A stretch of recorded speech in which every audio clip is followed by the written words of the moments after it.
Wala po bang sinabi o ginawa ang DFA, Mr. President? Alam po nila na ito'y tahasan na paglabag sa karapatan ng isang mamamayan. Huwag na nating sabihin siya'y dating Pangulo, kahit na po hindi dating Pangulo. Lahat po ng mamamayang Pilipino ay saklaw ng karapatan na nasasad sa ating saligang batas. Lalong-lalo na po yung sinasabi nating no person shall be deprived of life, liberty, and property without due process of law. Magandang araw mga kababayan, ating panoorin dito sa video na to na kung saan tinalakay nila Senator Marcoleta at Senator Amy Marcos yung illegal na pag-detain at pagdiretso kay Tatay Digong dun sa Dahig mga kababayan, na isa itong malaking kapalpakan ng gobyerno. Pero bago tayo tumulak sa video na yan, isang share, like, subscribe po lamang para lagi po tayong updated sa mga balita dito sa ating bansa. Eto mga kababayan, wag na ho nating patagalin. Eto na po yung video. Dito sa ongoing and developing story, may kaugnayan nga po sa dating Pangulo mula sa kanyang pagkakaaresto and brief detention in the Villamor Air Base until his eventual turnover to The Hague, Netherlands. As a principal agency of government, gusto naming malaman, meron po ba kayong in-advise man lang? Meron kayong ginawa? Kung meron man. Yes, sa pakikinig ko sa DFA, hindi nila nabalitaan itong mga pangyayari, kundi tulad natin, nakatutok lamang sa telebisyon at sa radyo hanggat tapos na ang lahat. At sila ay pumasok lamang nung nandun na sa The Hague. At eto nga, sinubukan nga bantayan ni Ambassador Malay doon sa The Hague, Malaya, para sa mga welfare check na gagawin. Tama po ba yung narinig ko, Mr. President? Hindi po nalalaman ng DFA ang nangyayari? Wala po Noong araw silang, na yun? wala daw silang alam. Tinanong ko, pati yung Dubai, hindi rin nila nalaman. At yung tropa daw sa Dubai, hindi rin sinabihan. Ganon din sa paglapag sa The Hague. Kahit na po yung mga grade 1 pupils po, alam po nila yung nangyayari noong araw na yun. Bakit po ang DFA wala pong nalalaman sa nangyayari? Sa kaganapan. Totoo po bang wala kayong alam? O may nalalaman kayo, ayaw nyo lang makialam? Natatakot kayo, nag-aatubili kayo, nag-aalala kayo? Kasi kung ganun po ang ating behavior, hindi po tayo nakagaganap ng tungkuling inaasahan sa atin ng ating mga mamamayan. Ang Department of Foreign Affairs po may malaki ang kinalaman dyan sapagkat magta-transport kayo, magta-turn over kayo ng isang mamamayang Pilipino, nagkataon na dating Pangulo ng Republika ng Pilipinas, wala kayong nalalaman, hindi nyo alam ang nangyayari. Paano maniniwala ang tao sa inyo, Mr. President? Siguro hindi tama yung unang sinabi kong hindi nalalaman kasi tulad nga ng sinabi, nakikita naman sa telebisyon at sa radyo. Subalit, sila ay nanonood lamang pagkat ang totoo, linihim ang mga pangyayari ito. Di ba po, binanggit ni Secretary John Vic Remulla na ito ay group effort ng iilang katao lamang. At sila-sila lang ang nag-uusap. Hindi naman na dinamay ang DFA, hindi naman sinabihan yung mga ibang dapat na nandun, yung National Transnational Council at Transnational Crime Council. Hindi naman sila sinabihan eh. Iilan lang talaga ang napiling nandun. Nakakatuwa pa nga dahil yung Villamor, kung tutuusin, talagang Air Force facility. Pero ang nag-take over yung PNP at naging caterer na lamang yung Air Force. Hindi rin daw nila alam. Sana ay magkaroon kayo ng magic, Mr. President. Mapaniwala ninyo ko doon sa ganong kababaw na pangangatwiran na talagang hindi nila alam. Palagay ko po, alam ninyo, ngunit nag-aatubili talaga kayo eh. Kahit na hindi po kayo officially informed, inintay po ba nyo yung merong magsabi sa inyo officially, kailangang makialam kayo rito. O ano bang posisyon nyo rito? Pagtulungan natin ito para sa ganon ay maayos nating maproseso lahat ito. Walang masasabi ang mamamayan. Wala ba kayong ganong katungkulan na makialam kayo? Ano ba kayo, yung kailangan lang may mag-notify sa inyo kahit nakikita ninyo na maaaring may batas na masasagasa dyan, dadali ng isang tao sa ibang bansa. Meron ba siyang visa doon? Sino ba ang sasama sa kanya? Bakit ang sumama sa kanya ay tao ng SETC? This is the Special Envoy on Transnational Crime. Hindi siya yung PCTC. Bakit siya ang sumama sa dating Pangulo, hindi yung Executive Director ng PCTC? Hindi nyo ba alam yon? Opo. Alam din naman, nabalitaan na rin siguro ng DFA, subalit tumatalima sila dito sa kanilang mandato na tutulong lamang sila sa executive. Yung kasi ang nakasulat sa batas, sa Commonwealth Act 732, RA 708, 7157, na siyang nagbibigay buhay sa DFA. Advise and assist the President in planning, organizing, directing, integrating, evaluating foreign relations. Yun lang po. Sa pakiwari nila at sa pagkaalam nila, hindi sila sinabihan o pinasama dito sa group effort na sinasabi ni Secretary Remulla.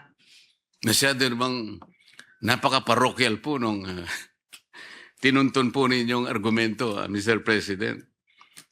Mas mataas pa po ba sa Constitution po yung sinasabi ninyong pinanggagalingan yung legal basis? Ang sinasabi po sa Constitution, dapat magkaroon ng due process ang isang mamamayan, lalo na kung ang pinag-uusapan ay yung kanyang buhay, yung kanyang kalayaan, at ang kanyang mga tinatangkilik. Yun po yung fundamental provision. Dadalhin nyo ang isang mamamayan doon. Hindi po ninyo naisip na kasangkot kayo roon. Meron kayong responsibilidad para sa ganon ay madinig man lang kayo. Sapagkat meron kayong kaugnayan sa pangyayari at sa mangyayari do sa tao na kanyong dadalhin sa ibang bansa. Tama po? Yes, ang problema, Mr. President, Majority Leader, Senator Marcoleta, ang problema talaga yung mismong ahensya na siyang binigyan ng tuntunin na ipagtanggol ang due process at ang karapatang pantao ng bawat Pilipino ang siyang lumabag sa batas at sa ating konstitusyon. Sana yung DOJ ang gumawa po niyan. Hindi po yung DFA ang maari nating sisihit sa pagkakataong ito. Mr. President, gusto ko pong linawin na hindi ko po sinisisi ang DFA. Ang totoo niyan, ang gusto ko po sanang sabihin, kung halimbawa man lang ay pumagitna sila, kahit ano man lang ang nai-contribute nila, baka sakaling hindi ganun ang nangyari. Kasi kung ipapamahala mo sa DOJ, kagaya po ng nangyari, by hindsight, makikita ninyo, the one that headed the DOJ, now ombudsman, siya pa yung promotor ng Bend the Law. Kaya hindi na po ako nagtataka ganun na nangyari. Kaya ganito po yung aking sinasabi ngayon. Baka naman, dahil sa inyong pamamagitan, maisip naman ng mga taga-DOJ at taga-DILG at kung sino pa ang ahensiyang sumama dyan. Oo nga naman, may katwiran ng DFA. Anong malay nyo? Baka yung isang bagay na sasabihin nyo, baka yun na nakapagpabago ng mga pangyayari. Di ba, Mr. President? Madam Sponsor, Mr. President. Pero yung mga kalaban, na perceived na kalaban na binanggit niya sa kanyang expose, magagawa din nila Natakutin po yung inyong mga tatawagan. O maaaring susuhulan nila yung mga opisinang pagsasabihin ninyo to protect Saldico at all cost. Tama po ba yung aking iniisip na meron din silang kakayahan? Maliwanag na higit ang kanilang kakayahan dahil mabibigat ang binitawan niya sa makapangyarihang mga tauhan at opisyal. Siguro ang maaari ring gawin ng DFA ay humingi sa mga foreign governments ng armed escorts or karagdagan na security dahil sila naman ang nandun at may kakayahan. Baka maari rin siguro, maliban pa sa mga foreign postings natin, yung Philippine Embassy, yung konsulado, humingi na rin ng tulong dun sa mga law enforcement sa ibang dako. Kaya po ba nilang gawin yun, Mr. President? Kaya naman nilang gawin yon. Parati naman sila nakikisuyok kapag may gulo, kapag may aberya, kung may problema. At eto nga, yung issue ng fugitive, hindi ito magiging kauna-unahang pagkakataon na nasabihan yung foreign countries po. Salamat po sa inyong optimism, Mr. President. Sana po ay mangyari yun. At si Saldico ay malaya at walang kagalos-galos na makauwi sa ating bansa upang sa ganun ay maproseso ang lahat ng kanyang sasabihin at ang taong bayan po ay masatisfy sa lahat ng mga kaugnay na steps na gagawin upang sa ganun ay makamit po natin ang katarungan. Maging accountable po ang lahat ng mga taong binabanggit doon sa kanyang expose. Kung yan po ay panaginip, para sa akin, sana po'y magkatotoo. At alam ko po, ang ating sponsor ay ganun din ang kanyang iniisip. Kung maaalala po ninyo, dun kay Congressman Arnie Teves, na gawan naman ng paraan ng ating DFA na maiuwi yung si Congressman dito sa Pilipinas. At hanggang ngayon, nananatili pa siya dito sa atin. Opo, pero si former Congressman Arnie Teves po ay hindi naman po nag-expose ng ganung napakalaki pong mga pangyayari na nakapagdulot po ng kalungkutan sa ating mga mamamayan. Totoo po yan at alam niyo na sang-ayon po ako sa sinasabi ninyo. Magbigay po tayo ng mas akmang halimbawa, Mr. President. Section 17 po ng ating Republic Act 9851. Ito po yung Philippine Act on Crimes Against International Humanitarian Law, Genocide, blah, blah, blah. Sa Section 17 po, Mr. President, sinasabi, the state, ang Pilipinas po, shall exercise jurisdiction over persons, whether military or civilian, suspected or accused of a crime defined and penalized in this Act, regardless of where the crime is committed, provided any one of the following conditions is met. Una, the accused is a Filipino citizen. The accused, regardless of citizenship or residence, is present in the Philippines, or the accused has committed the said crime against a Filipino citizen.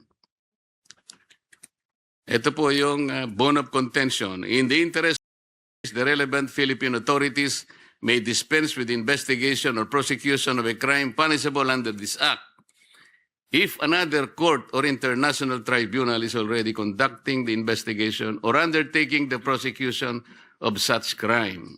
Instead, the authorities may surrender or extradite suspected or accused persons in the Philippines to the appropriate international court, if any, or to another state pursuant to the applicable extradition laws and treaties. Mr. President, anong bahagi po nung binasa ko ang nag-apply kay former President Rodrigo Duterte? Kapakiwari ko po, wala. Ngunit, ang pagkasabi nung dating DOJ Secretary Remulla na ito ang nagbibigay daan para sa pag-aresto, sa kidnap at sa extraordinary rendition ni President PRRD without any warrant of arrest or any order issued by a Philippine court. So in my opinion po, and clearly from the transcript of the investigation conducted by this body, then Secretary Remulla appeared to be of the stance that an administrative arrest can be done under the word surrender. This is a case of first impression. There is nothing in our laws that convinces me that this is the case. And because of that, I filed a case against him for usurpation of judicial functions, arbitrary detention, grave threats, grave misconduct, conduct prejudicial to the best interest of the service, at the ombudsman, who almost instantly dismissed it. It's now pending in the Supreme Court with certiorari and other cases. What is the participation, if any, Mr. President, of the Department of Foreign Affairs in the entire exercise? Because the discussion has been whether this is extradition or surrender, the primordial question would be whether there exists a bilateral extradition treaty between the foreign state and the Philippines, such that it allows a request for extradition. So what was the position taken by the DFA? Did the DFA lift its finger in the entire process, like advising an agency or a person or any office from undertaking the whole exercise, considering our jurisdiction? Inasmuch as to their mind, there was no extradition treaty of the Philippines with both the Kingdom of Dubai as well as the Netherlands. The Netherlands. The DFA states that the ICC judicial process lies outside its mandate and does not form any part of its obligations under Philippine extradition law, because the extradition request was never made. There is no extradition treaty. Hence, it's outside of the ambit of foreign policy. Yes, Mr. President. The law says surrender or extradite. There is no extradition treaty existing between our country and Netherlands. And there is also any other treaty na applicable dito. Kasi kung hindi po ako nagkakamali, 2 taon na po tayong nag-withdraw sa Rome Statute. Even that one, they cannot benefit from that. So what is the difference really between surrender and extradition? Except for the spelling. To my mind, surrender is unclear because there is no well-delineated definition or process in our laws. Extradition, on the other hand, is fairly clear-cut. In any case, what appears to be clear is that with extradition, there should be, in all cases, a filing of a petition by the DOJ and the RTC. The RTC should issue summons, and thereafter, if it sees fit, issue a warrant for the arrest of the accused. All of this did not occur. DFA further states that the ICC is not a sovereign state. Hence, any request for the surrender of a person to it will not be handled by the DFA, but by the law enforcement authorities. So that appears to be the situation with the kidnapping, as it were, of former President Duterte. Mr. President, when the former president was arrested in March this year, he was arrested and detained shortly at the Villamor Air Base until he was turned over to the ICC in The Hague, Netherlands. Yun po yung nangyari. Tama po. Yes, tama po. Ang sabi po ng ating pamahalaan, we simply cooperated with the Interpol, not with the ICC. Is that correct? Yun po ang dahilan nila, pero maliwanag na yung Interpol hindi na naman nagbigay ng anumang red alert.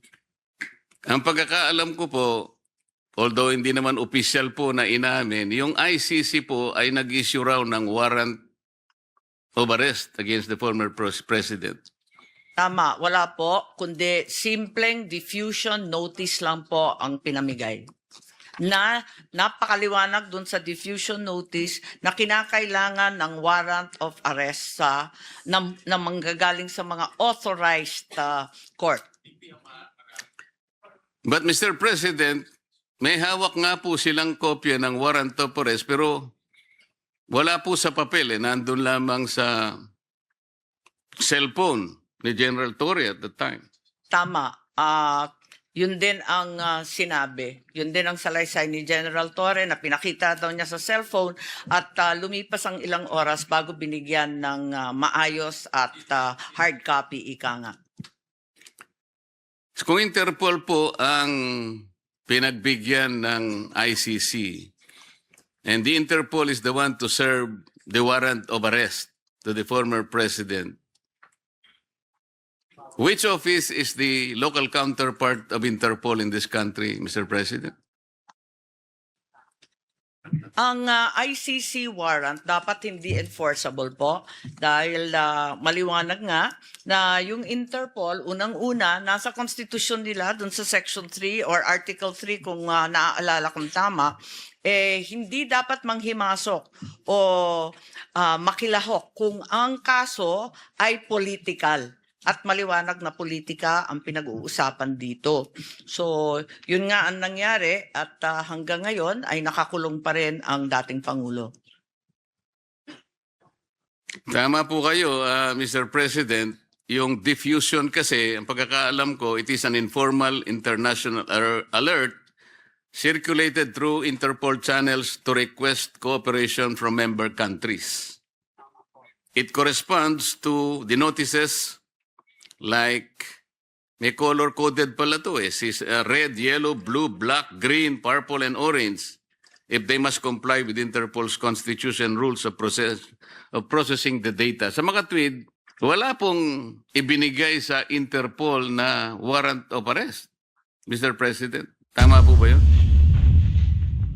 Ang sumunod ay yung ICC warrant of arrest matapos yung Interpol. Pero- Yun ang pagkaintindi namin. Pero maliwanag na wala na tayo sa ICC. So ang pinaglalaban noon ni Solicitor General Nards Guevara, talagang walang jurisdiction ng ICC sa Pilipinas.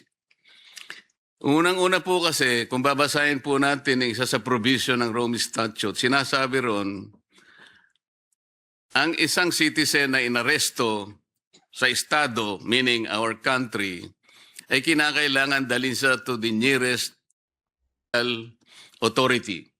Tama po.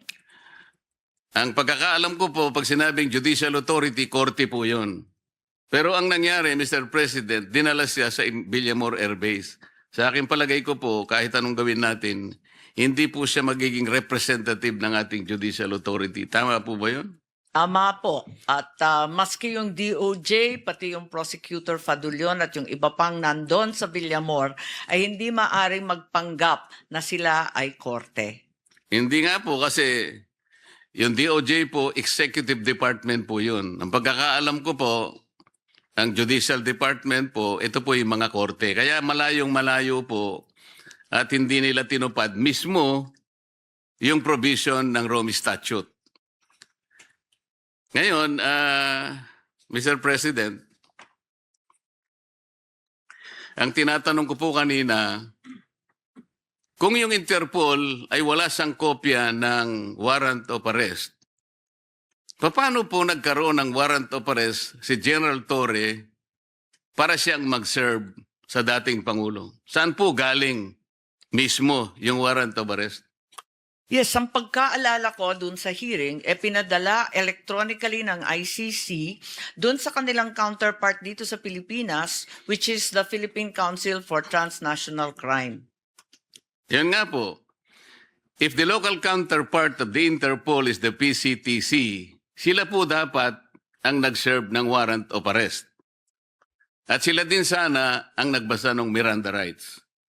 Ang nangyari po, baligtad Ang nag-serve po ng warrant of arrest is General Torre, siya pa yung nagbasa ng Miranda rights. So hindi po nasunod yung tuntunin mismo na binabanggit nila, Mr. President. Tama po. At nagtaka rin po kami kasi ang nakita natin, yung nandun, si General Torre, sabay nung sinasabing Special Envoy, Ambassador Lacanilaw.